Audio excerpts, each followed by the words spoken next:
दो तीन तस्वीरें मैं आपको एक साथ दिखा रहा हूँ। एक दिल्ली में संसद भवन के पास मुस्लिम समाज वक्फ बोर्ड बिल को लेकर जमा हुआ।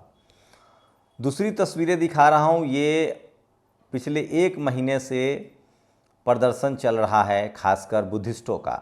बोधगया में वहाँ जो सवर्ण हिंदू बैठे हुए हैं उनका।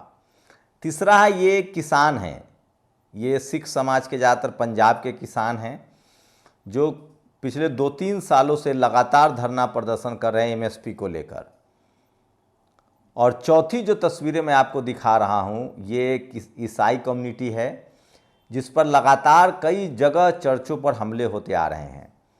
पांचवी दिखा रहा हूँ, जैन समाज के लोग हैं। अभी हाल ही में मध्य प्रदेश में भी इनके उपासना स्थल को लेकर हंगामा हुआ था। उसके बाद जो जूनागढ़ का मामला है वो फंसा हुआ है। तो क्या भारत में जो अल्पसंख्यक समुदाय के लोग हैं वो लगातार संघर्षरत हैं?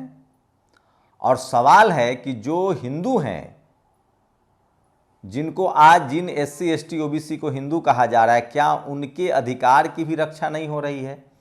क्या उनके अधिकारों को छीना जा रहा है? तो क्या धार्मिक आधार हो या संवैधानिक अधिकार, ये दोनों को लेकर कौन लोग हैं जो इस सारे कॉन्स्पिरेसी को जर रहे हैं, ये भी बताऊंगा। साथ में अखिलेश यादव ने एक बड़ा सवाल उठाया है। सोचिए, औरंगाबाद में पुलिस बैरिकेडिंग कर रही है। औरंगजेब की जो वहाँ जो ताबूत हैं, चाहे जो उसको लेकर सुरक्षा है कि कभी भी तोड़ा जा सकता है। हाल के दिनों में टीवी अखबार है इस तरह से। इसको लेकर अखिलेश यादव ने कहा है कि सवाल तो बीजेपी से पूछा जाना चाहिए कि शिवाजी महाराज का राज तिलक क्यों नहीं हुआ था और किसने नहीं किया था। तो अखिलेश यादव लगातार शोषित वंचित की आवाज़ करें। एक ट्वीट और वायरल हो रहा है, 90% लोग करेगा संविधान की हिफाजत। मतलब अब Akhilesh Yadav SC ST OBC की भाषा में बात करने लगे हैं। वहीं यूपी में ही एक एससी समाज की पुलिस अधिकारी के साथ जिस तरह का व्यवहार हुआ है वो भी खबर में है। लास्ट में मैं आपको बताऊंगा, बिहार में कन्हैया जो हैं वो पलायन और नौकरी की बात कर रहे हैं। पलायन बुरी चीज़ नहीं है। अगर पलायन बुरी चीज़ होती तो सत्या नडेला, इंदिरा नूई और ये तमाम लोग, सत्या नडेला हो, इंदिरा नूई हो, सुंदर पिचाई हो, ये सब विदेश क्यों जाते? तो जब पढ़ा लिखा आदमी पलायन करता है तो वो बड़ी बड़ी नौकरियां करता है। कन्हैया खुद पलायन करके दिल्ली पढ़े हैं। मैं दावे के साथ कह सकता हूँ, वेद ने बड़ा सवाल उठाया कि क्या जमींदारों के जो शोषण करते हैं उनकी नौकरी करते, पलायन न करते? तो आज इस देश के जो अशिक्षित लोग हैं, जिनको पढ़ने लिखने नहीं दिया गया जाति की वजह से, जिन पर मनुस्मृति थोपा गया, जिनको शूद्र और अछूत बनाया गया, उनकी ज़िंदगी आज़ादी के 75 साल में बेहतर हुई है। तो उनके पास एजुकेशन नहीं था, बिजनेस नहीं था, कोई पारिवारिक संपत्ति नहीं थी। पलायन से वो गिरमिटिया मजदूर बन के विदेश गए, वहाँ सफल हुए। वो गांव के जातिवाद, मनुवाद और सामंतवाद से निकलकर जब बड़े शहरों में जाकर पलायन करते हैं और जब वहां कमाते हैं तो उनकी ज़िंदगी बेहतर होती है। पता नहीं, कांग्रेस लगातार एससी एसटी ओबीसी की बात करती है लेकिन उसका सवर्ण लीडरशिप हावी है। तो इन तमाम मुद्दों पर बात करूंगा, इनका विश्लेषण भी होगा। मैं बार बार कह रहा हूं, ये वो मुद्दे हैं जो आपको कोई और नहीं बताएगा।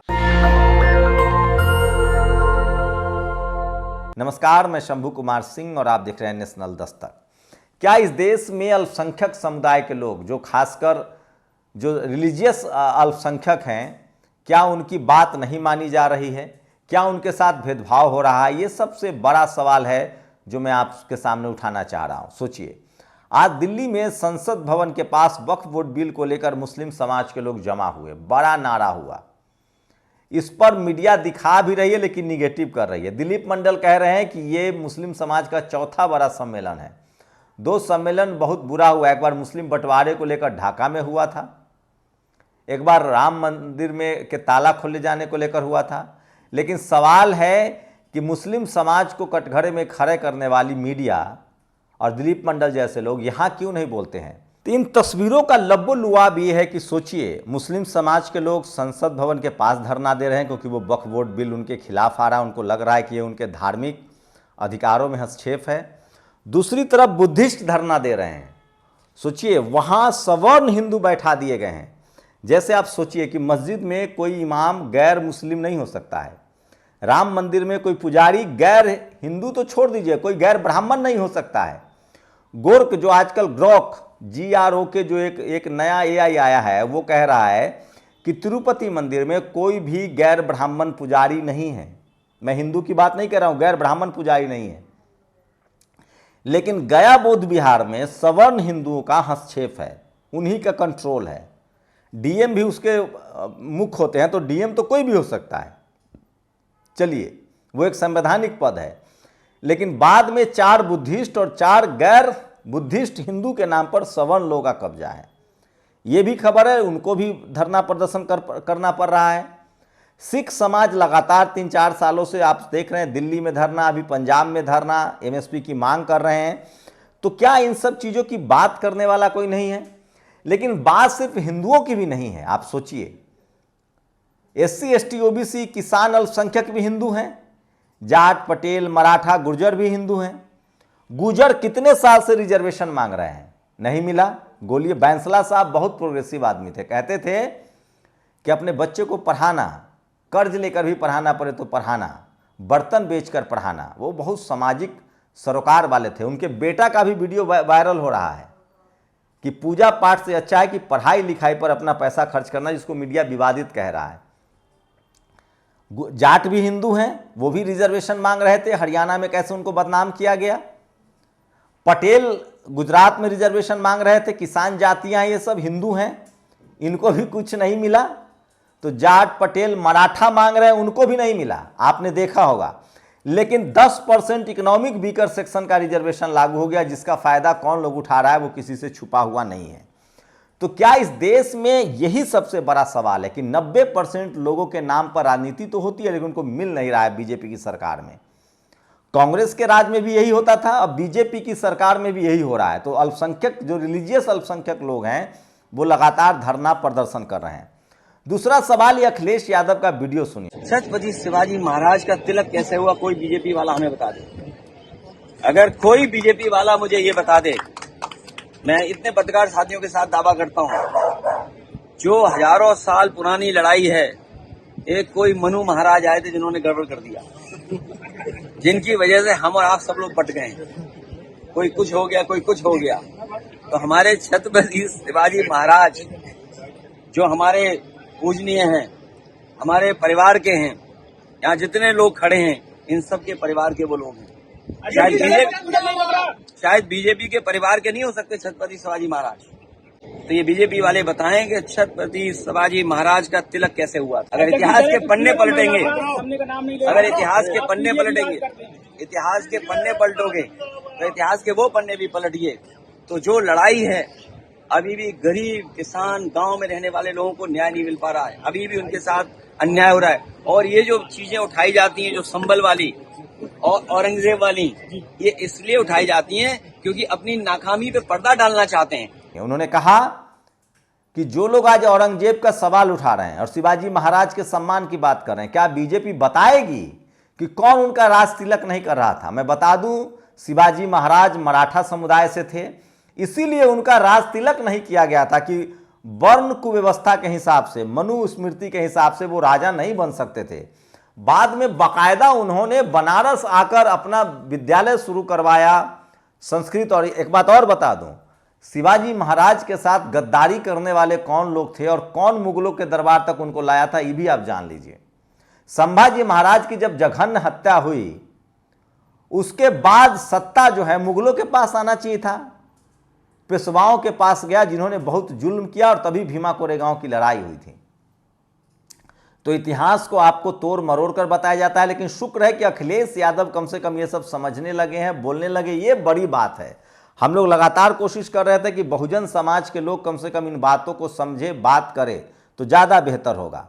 तो अखिलेश यादव, वहीं अखिलेश यादव ने ट्वीट भी शेयर किया है, PDA 90% आबादी की बात उन्होंने की है, ये भी सोशल मीडिया पर वायरल है। वहीं सोचिए औरंगाबाद में टीवी अखबार का क्या है प्रभाव। औरंगाबाद में जो औरंगजेब का जो मकबरा है, उसकी सुरक्षा बढ़ा दी गई है, क्योंकि न जाने कब वहां पर हमला हो जाए। तो टीवी अखबार किस तरह से इस देश को सांप्रदायिक दंगे में धकेल रहा है, ये आप समझ सकते हैं। और इसी का काट है गोर्क। गोर्क जब से आया है, इस तरह के तमाम जो दंगाई जो विचारधारा है उनकी पोल खोल रहा है, और इसलिए तमाम लोगों को कहना पड़ रहा है कि ये गोर कब तक चलेगा। मैं इसलिए कह रहा हूँ सोशल जस्टिस ही सच्ची, सोशल मीडिया ही सच्चा मीडिया है सोशल, और इसीलिए आपको इन सब चैनलों को देखना चाहिए।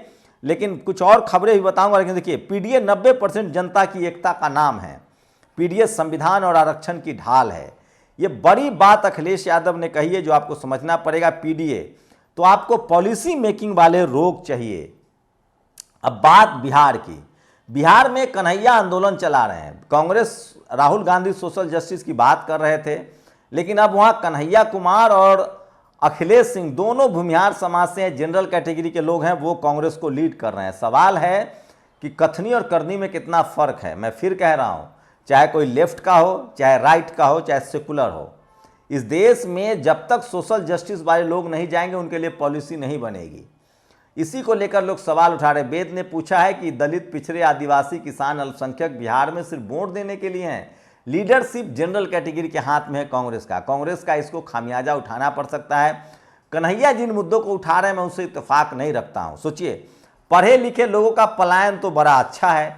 अगर इस देश में SC ST OBC का पलायन नहीं होता, इसीलिए कहा था संतों के संत शिरोमणि रविदास महाराज ने क्या कहा था कि बेगमपुर बसो जहां गम न हो, शहर की तरफ चलो।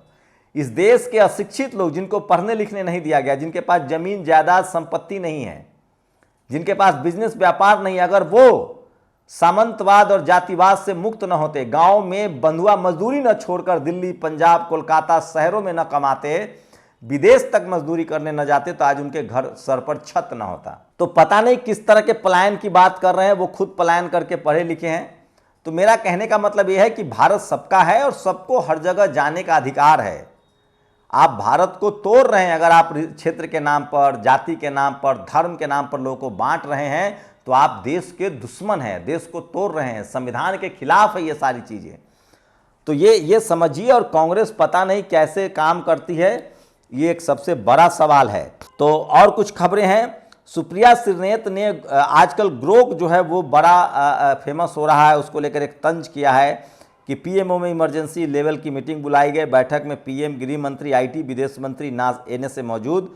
ग्रोक को जो बेड़ा गर्क किया उस पर चर्चा हो रही, इस तरह के तंज कर रहे हैं वो।